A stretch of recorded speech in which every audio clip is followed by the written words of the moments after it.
All right, so thanks for joining me, everybody. My name is Sean Waldman. I'm the CEO of Secure Cyber Defense.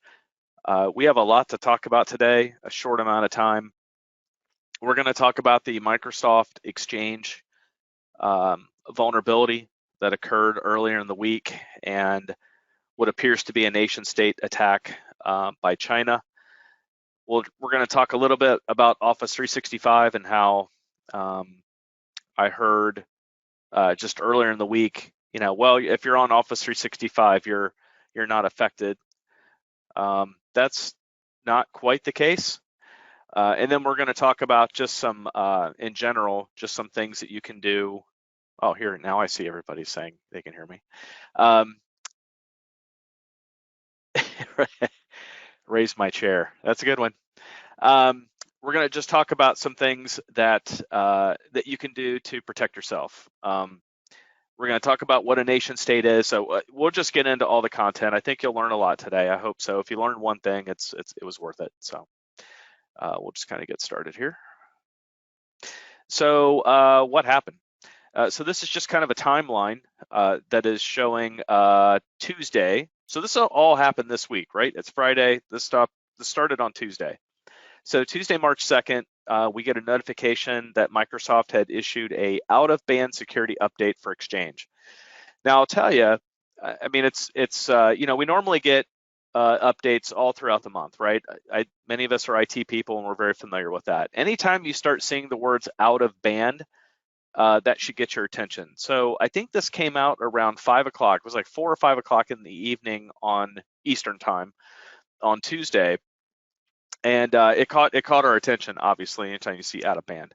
By Wednesday, we had intelligence suggesting that a Chinese state-sponsored hacker group named Hafnium was already actively exploiting this. So, and then later on in the week, we got information that suggested that additional intelligence was coming in, suggesting that the following areas or verticals were at high risk. So infectious disease research, law firms, higher ed, defense contractors, policy think tanks, NGOs. And that was coming from the fact that Hafnium, the Chinese group, these are the areas that they commonly target. Hello, PowerPoint. So how did the attack work? So Microsoft identified them as Hafnium. Hafnium's motive is to steal data. Now, one of the things that I wanted to point out is that just because you see that a nation state attack occurred does not necessarily mean that there was ransomware involved. I think, many of us are getting ransomware overload, and we understand that it's out there. Many of us understand that nation states are behind ransomware, and that's very accurate. We'll talk about that here in a minute. But this was not a ransomware motivated event. So Hafnium, basically it's a three-step process. Their motive is to steal data.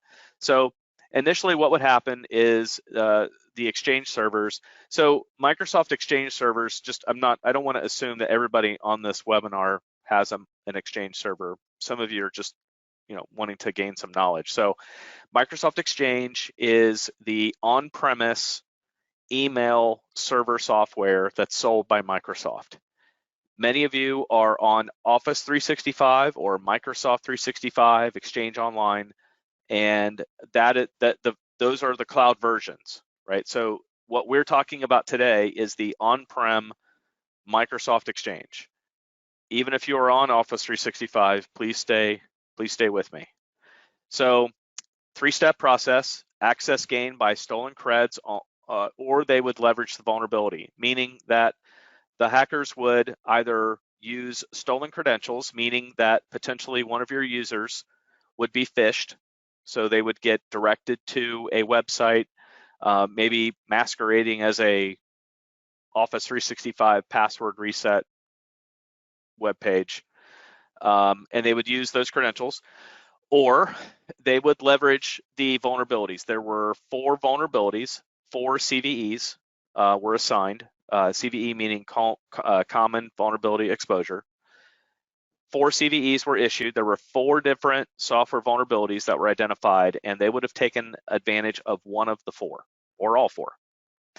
The next step, once you've gained access with stolen credentials or you've leveraged the vulnerability, the next thing the hacker would do is they would create what's called a web shell. And a web shell basically is a connection back to the threat actor. After the web shell was created, then using US-based servers, virtual private servers that the hacker was using, they would start stealing data. So they would start stealing emails and ingesting those to be used in, for nefarious reasons. Specifically, if you were a defense contractor, for example, maybe you were working on a sensitive project for the federal government, not a top secret project, but one that's maybe unclassified. So they would want access to that. Since we're specifically talking about hafnium, which is Chinese, just historically it's espionage type activity. And anytime you have a question, you can insert your question in the chat, and I will answer it for you. There will also be a Q&A at the end. And before anybody asks, I've loaded the handout section of the webinar with a bunch of PDFs, including this PowerPoint presentation with clickable links. Yes, I'm on it. So what should you do? Well, this got really complicated. Okay, so initially when this came out, it was patch your stuff, which I totally understood, right? So grab the patch, install it, and get it patched. However, you could have had a problem. So what would have happened was, if for some reason you or your IT organization maybe was a little bit behind on your Exchange server updates, then that could delay this process, meaning that there could be a number of prerequisites or a service pack that would have to be installed in order to get the actual patch to light up in Windows Update, if that makes sense.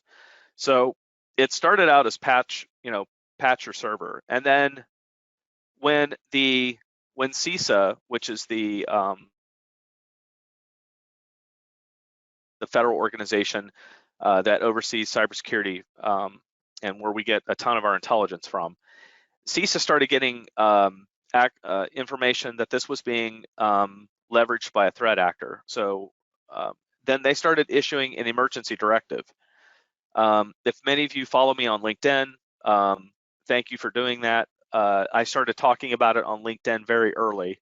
And there was some information that I put out, including the emergency directive.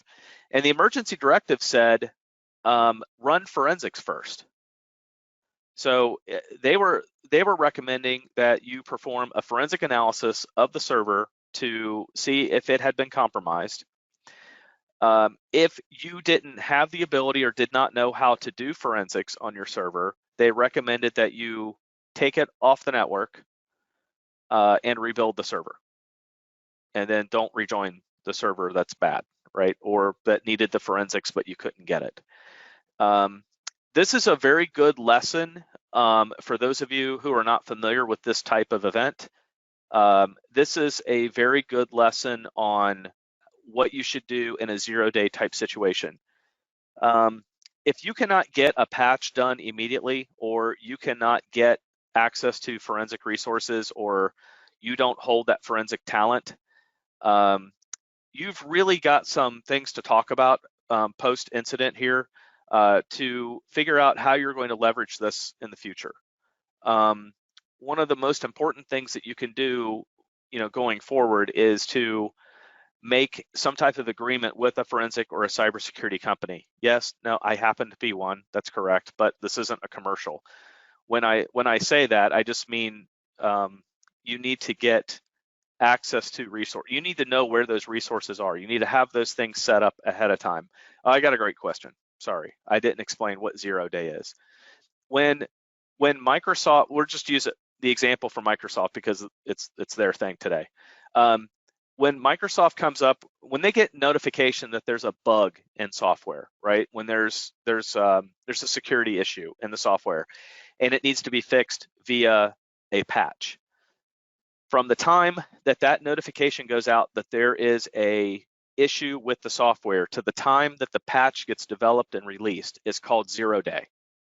So that gap in time is when most cyber threat actors will take advantage of the situation, know that a patch is being developed, but they will very, very quickly scan the internet for those assets that are directly facing the internet. And Exchange servers are going to focus on the internet, right? Because these are the servers that send and receive email. So they've got to be exposed directly to the internet in order for you to receive your email.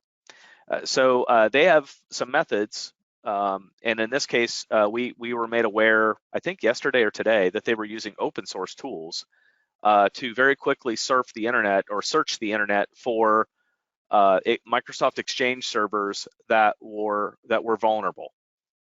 So they're able to very quickly scan and know pretty easily that you've got a vulnerable server that's accessible on the internet. So that's what a 0 day is.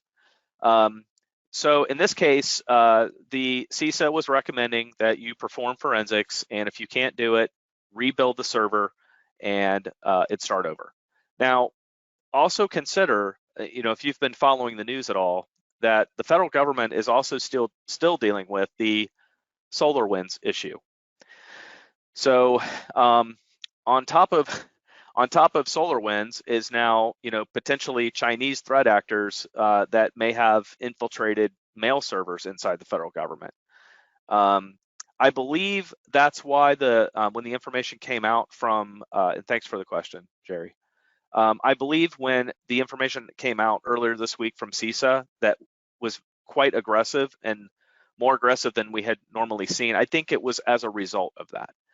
So I think you can look forward to, well, I don't want you to look forward to this stuff, but it's going to continue to happen, that these types of recommendations or remediations are going to be common. So, okay, outside, we're just going to assume that everybody has gotten their stuff patched or they're on the way to getting it patched.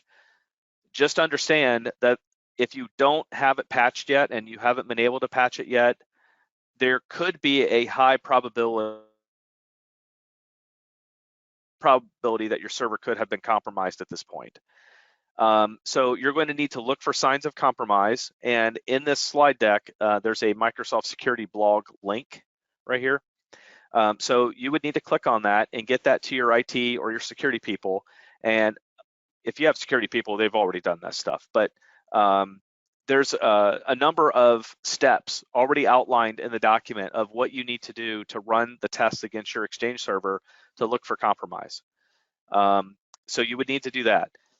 If you suspect that you've been compromised or you have information to believe that you've been compromised, you need to immediately seek forensic and incident response assistance. You are in an incident response mode. We do that type of work. You could call your insurance company and open up a case if you've got cyber insurance, but you need to do something. Use security tools to search for indicators of compromise. So if you've got an arrangement with a cybersecurity firm, or if your IT folks have that ability, there's also a number of indicators of compromise inside that Microsoft security blog. Also in the CISA alert and the Velocity blog that I posted here, there's a number of indicators of compromise and things that you can use to search your network to see if you've been compromised. This is not a sales presentation, so this isn't about all the things that Secure Cyber Defense can do. You folks are here to learn and know that when I do these, this isn't a sales thing. So I'm focusing on education. If you have some of those questions about what we do or don't do, you can put those in the chat and I'll get with you later. But for right now, I want to focus on the education piece. All right. So I'm on Office 365, or I'm sorry, Microsoft 365, I think they're called now. So I'm immune. Well, not so fast. Many of the Office 365 or Microsoft 365 licenses come with an Exchange hybrid license. for this reason, a couple of different reasons. One is to facilitate the AD syncing. So AD is Active Directory, and if you're trying to get the username and passwords for your cloud exchange to be, like the same as your domain credentials to make it a little bit easier for your users, you could potentially be utilizing an exchange server on-prem in order to facilitate that transfer. So if you do, you still need to patch your exchange server. You might have a exchange server on your network to facilitate what's called the Simple Mail Transfer Protocol, or SMTP, from copiers or printers. So that you're trying to, very common, if you would scan something on a copier and you'd want to scan it to yourself, when your mail server's in the cloud, it sometimes introduces some complexity. So sometimes having an exchange server on site to just facilitate those tasks makes it easier. So you need to use whatever tools that you have on your network to search for exchange instances. I know you're going to say, well, I know I don't have exchange, and I just want you to make sure that you know that for a fact. So there have been instances in the past where we have come across a vulnerability for a customer, and we've said, hey, you need to check XYZ on your network, and the customer goes, well, I know I don't have it because I've moved to this software. And then we end up finding and running a scan and saying, well, yeah, but there was 2 servers that you forgot to uninstall the agent on, and those are still vulnerable. So if you're familiar with the CIS controls, I know we preach it here quite a bit, and actually in the chat is the CIS Foundations benchmark for Office 365. You know that Control 1 and Control 2 are know your hardware and know your software, and we preach that a lot here. So you have to know what you have, hardware and software, and you need to have the means to get an inventory of what's out there. So that's enough beating that up. If you're on Office 365, I just want to make sure you understand that it doesn't necessarily mean you're immune. You just need to do some checking. Some common misconfigurations with Office 365 or Microsoft 365 that we see. Number 1, multi-factor authentication is not enabled. Still running across organizations, and everybody's got their reason, right? Some of them legit, but at minimum, you need to have MFA installed on and working on your global. Please get your multi-factor authentication installed on every user that's on O365. You just have to do it. Another misconfiguration: too many global admins. There's 5 or 6. You need to have at least 2. Actually, I think they might even recommend 3, but I think it's at least 2 one as a backup. Not paying attention to your Microsoft Secure Score. So here in the bottom right-hand corner, I have a little snapshot of what Secure Score looks like. And if you're not aware, if you're a global admin, you can see that there's a Secure Score section. And the Secure Score section of your Microsoft 365 account is designed to continually run audits against your Microsoft 365 configuration and give you recommendations to make it more secure. I find that a lot of organizations, 1, don't even know it's there, and then 2, if they do know it's there, they don't pay attention to it. It's gotten much better. I was going to say very much better, but that's not going to work. It has gotten a lot better. It's cleaner. I think it's easier to understand, and there are even some auto remediation buttons that you can press that'll just magically make something happen. So if you're not familiar with Secure Score and you're a global admin, please log in and get that. And there is also a new read-only option. So you can actually set somebody up as a global admin read-only. So with some of the customers that we do work for, we want to monitor their Secure Score and be able to talk to them about it, but I don't want to be able to make changes. So look at that. If you want somebody to pay attention to this, but you don't want them to be able to make changes to your administrative tenant, then give them a global admin read-only. DNS misconfigurations still have running across companies that just don't properly have DNS configured across the board. So DNS being the domain name service, DNS is it's not necessarily, it's not the transport mechanism, but it's the phone book, I guess for a lack of better terms, that's able to tell email how to get around the internet. So every organization that receives email has a DNS configuration, and that needs to be looked at, and it needs to be checked for compliance and that it's been done properly. Specifically with Microsoft 365, setting up alerting for mailbox redirections. So I'm not going to cover it in this presentation, but if you've heard of business email compromise, or BEC, mailbox redirections are a common sign that a mailbox has been compromised, and the threat actor is redirecting email to themselves. So Microsoft 365 has the capability of setting up alerts if a mailbox redirection occurs. And also make sure that if you get an alert, or you already have this set up, you have to make sure you understand that mailbox taken care of at the web client, not the full Outlook client. So if you get that type of alert, you need to look there. No review of login logs. So there's some logging that's occurring on your Microsoft 365 account, and you need to go in and look at those logs from time to time. You need to make sure that you're getting good logins and they're from areas that you expect. You don't want to see logins from Pakistan or somewhere in the Middle East. No logins from South Africa. So make sure that you're going in and looking at your logs. And then that we have a lot of organizations that are not blocking legacy authentication. This is like old time ways that we used to connect and do email. Those are on by default in Microsoft 365, and they need to be turned off.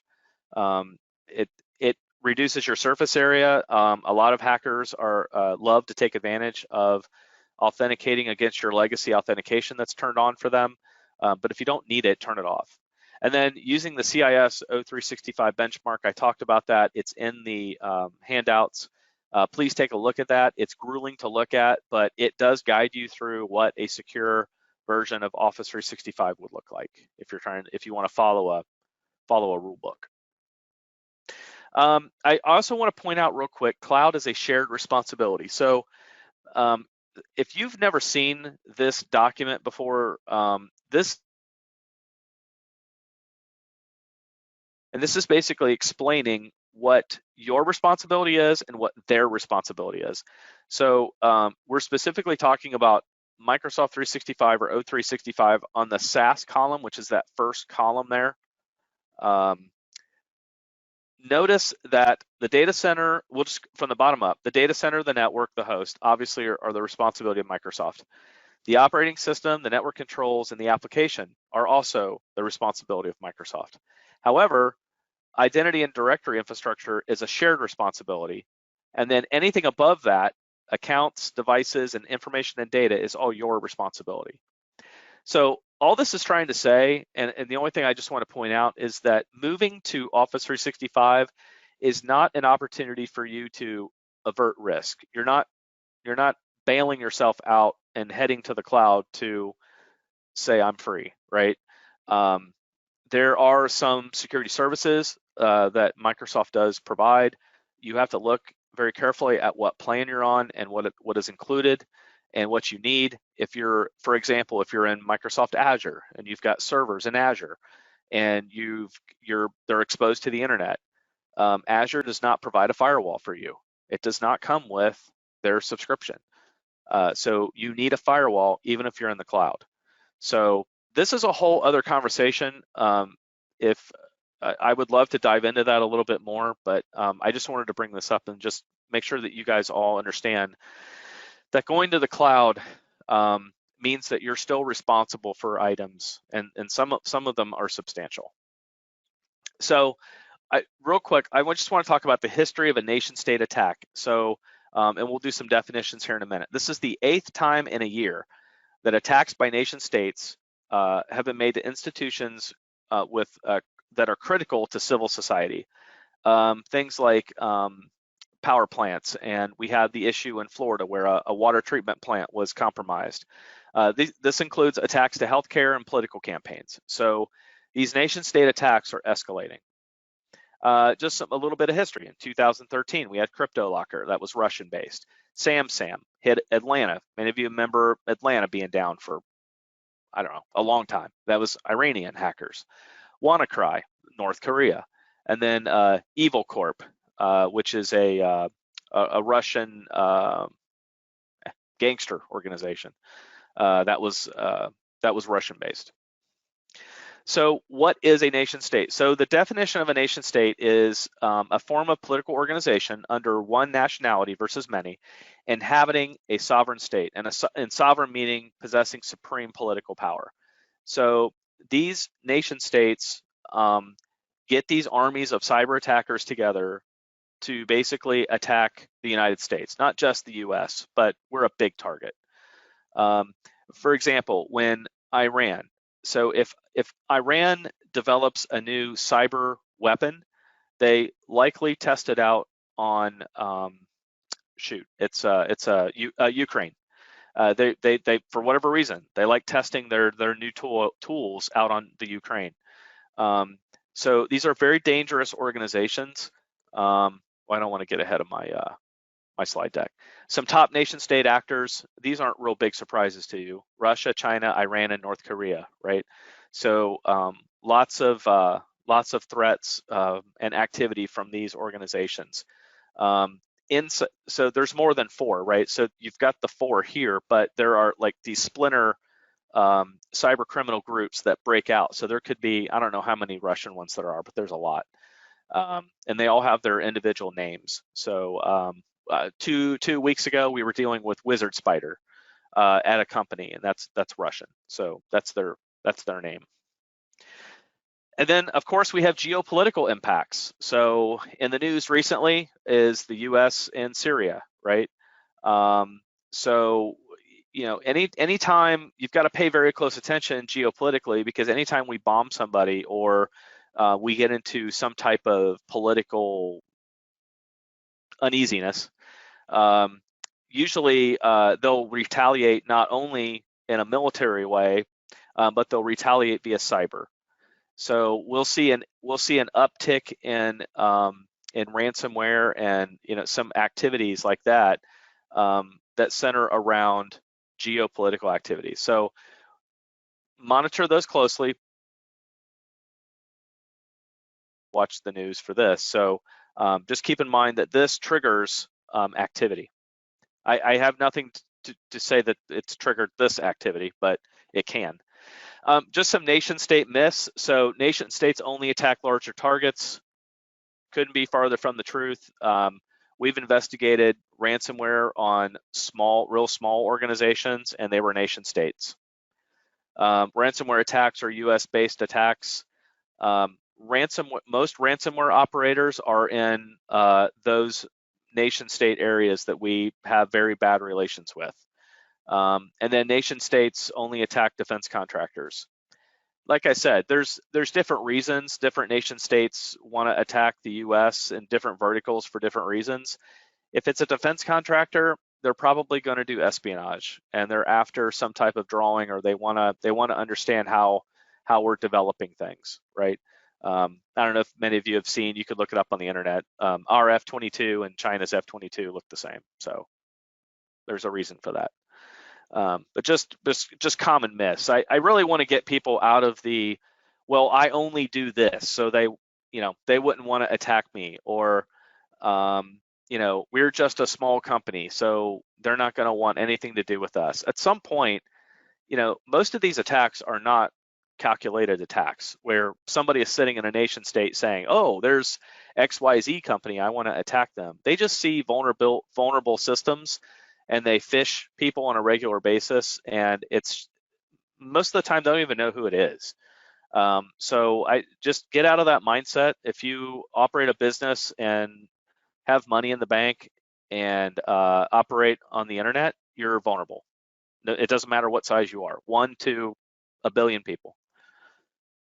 The Office of Foreign Asset Control or Access Control. Is it asset or now I don't remember. Okay, OFAC issued an advisory. So there's two. One is from FinCEN, which is the Financial Crimes Enforcement Network, and the second one is from Department of the Treasury, not the Department Treasury, of the Treasury. Those are, I think those are in the handouts. I'm pretty sure I put those in there. So basically, I'll boil it all down for you.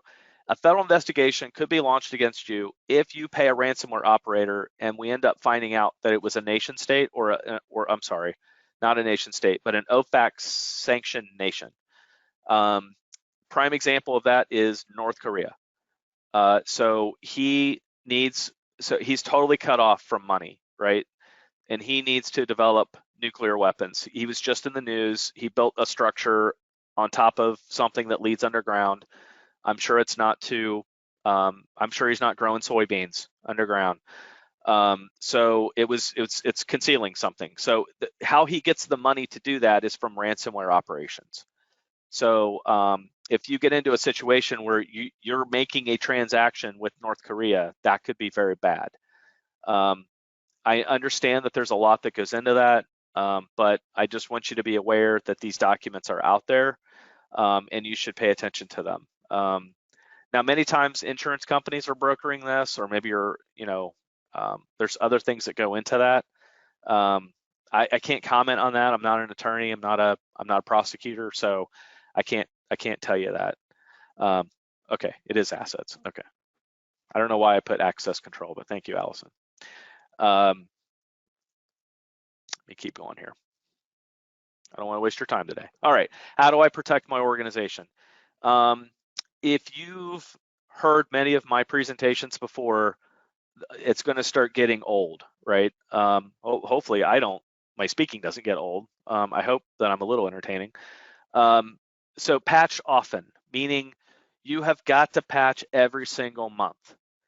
You've got to monitor cybersecurity news outlets. If you caught wind of this, through me on LinkedIn or whatever, the mainstream media, they may have reported this. I know our local news station came and interviewed me about it, and they aired it for like 30 seconds, right? Because this is hard stuff to explain to the general public. But you've got to find an outlet to monitor for news so that if something happens, you're aware. You're welcome to stick with me, and I'll show you here at the end how to do that. We put out video updates every couple weeks. I've had many people comment, hey, Sean, you keep sending us all this news. We really appreciate it. First and foremost, it's about the education. So that's all I'm really concerned about. Well, Sean, you own a cybersecurity company. Aren't you concerned with making money? Yes, we're a for-profit organization, but this stuff is very important. If you already have relationships with organizations you trust, it's all about that, right? And getting a good product. So I just want you to gather this stuff. So patch often, monitor the news, verify patching is working. That's very, very important. Sean, how do I verify that patching is working? Those are called vulnerability scans. Invest in a scanner. Get it on your network and have it running along with your patching. If you're using the WSUS stuff, I've tried to use that stuff for 10 years and it doesn't seem to be the best product in the world. I know it's free, but man, it just doesn't do a very good job. If I'm wrong, tell me. If somebody on this session knows exactly how to get WSUS to work perfectly, please tell me, because I've not been able to figure it out. But invest in a vulnerability scanner like a Tenable, like a Nessus or Qualys or Rapid7. I think those are examples of vulnerability scanners. So a vulnerability scanner will scan your environment and basically tell you how good your patching is working. You have to have that. It's not on the slide deck here, but uninstall software that you don't need. Anytime you do that, you're reducing your surface attack area. So if this is my surface attack area, I think you guys can see me. If this notepad, if you can't, this is really weird. So if this notepad is my surface attack area, I'm trying to get it to this, right, to the Post-it note thing. This is a smaller attack area. This is too big. So to get this to this, I do things like uninstalling software that's not needed on my network, patching often, verifying that patching is working and that no new vulnerabilities have popped up, uninstalling admin privileges for people that don't need it, doing all those things I showed you for Office 365. All those things contribute to a smaller attack area, and that's what we're trying to get to. Enable MFA. I'm not going to beat that any more than I've already beat it. You've just got to install MFA on everything you can possibly find. If it's got MFA available, you should turn it on. Properly configured firewall. I know we're a firewall company, but man, guys, it's constant, like constant. We're getting called out for security issues, and then the first thing we find out is the firewall is just so old, or it's a firewall that's perfectly capable of protecting the company, but it just wasn't configured correctly. And if that's not configured correctly, all you're going to do is get breached, and you're going to get ticked at your firewall company, and you're going to say, get this stuff out of here. And they're going to call you and go, look, that stuff's fine, but did you install it correctly? Firewall operations is not for, I used to be an IT guy, so I know what it's like to be a mile wide and an inch deep, right? That's not for your firewall guy. Your firewall company has got to be 10 miles deep or more.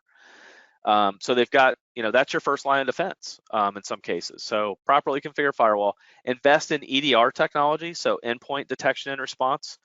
You've got to get like your regular, like Symantec, Trend, all those. We're moving all of our companies to EDR technology because it's got that post execution process killing capability.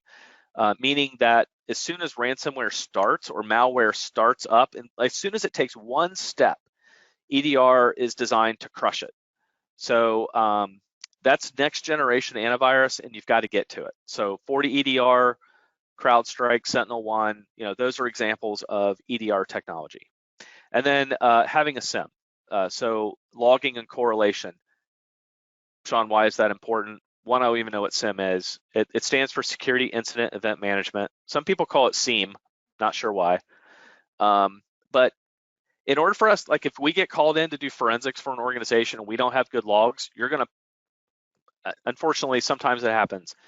You'll pay us to come in and do the work, but we can't get you very good data. And there's nothing more frustrating than going out to do an incident response for an organization and only to find out that there's not a lot we can do. So SIEM is important for logging, but it's also, more importantly, it's a correlation system, meaning that it's able to take in logs from many, many, many different sources, and it looks at all of them and takes them all into consideration to come up with a threat profile.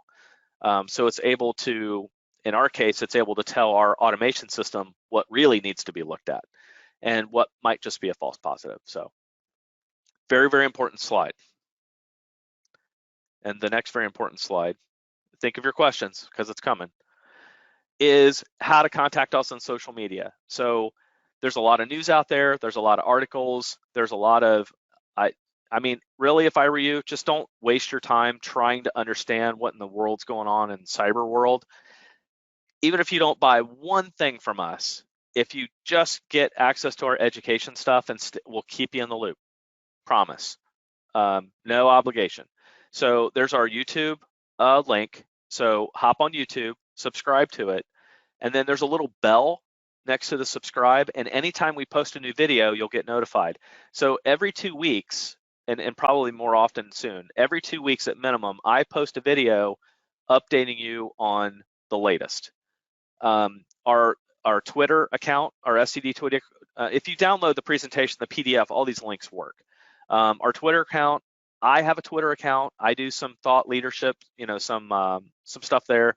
And then our LinkedIn site, we post regular updates. I post regular updates too.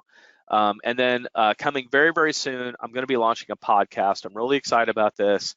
I want the ability during the week to, not like darknet diary type stuff. I wish I was that talented. If you're an IT person, you got to look up darknet diaries. That guy is really good. So, but just some thought leadership type stuff, right? So just kind of keeping you guys very raw conversations about what I think about some things, and just, I don't know, thought leadership type stuff. If you like me and think I have interesting things to say when the podcast comes out, I don't think you'll be disappointed. So that's all I had for today. I know I went through this quickly. It's recorded. The slide deck is in the handouts. If you have any questions at all, please put it in the chat. I'm still going to talk here for a minute, and I'll answer your question.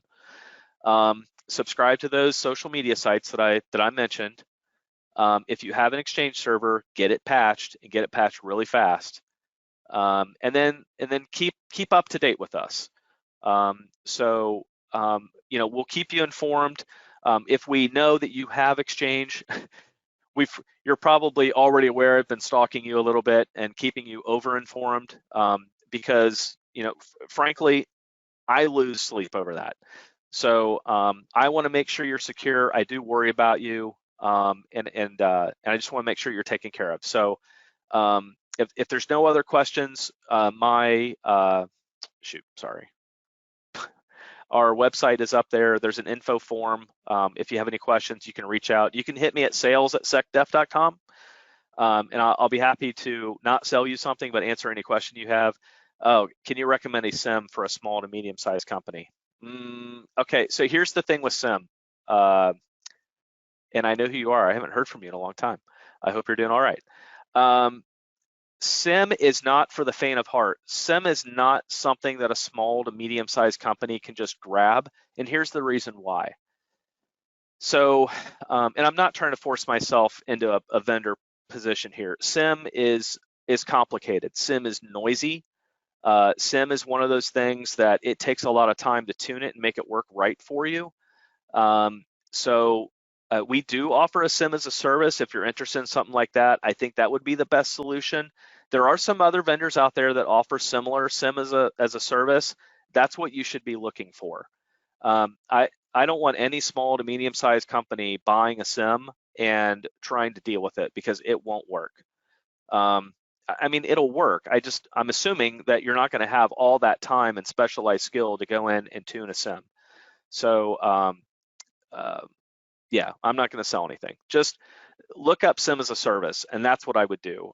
Somebody needs to do it for you. It's just a very specialized piece, and it can be very, very helpful. It can really add some benefit to you and do great things for you, but it's got to be done correctly. So that's my spiel about SIM.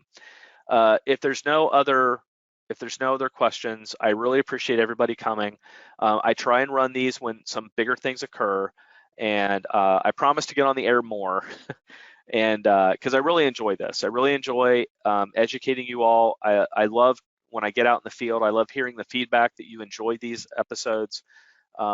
Episode sounds like I'm like having some problem, but I know you enjoy the webinars. I get great feedback. You guys on the chat have given me some great encouragement. I really appreciate that, and I appreciate you guys. So have a great weekend. Hopefully things die down. If not, pay attention to those outlets, and I'll keep you informed. But you guys have a great weekend. See you later.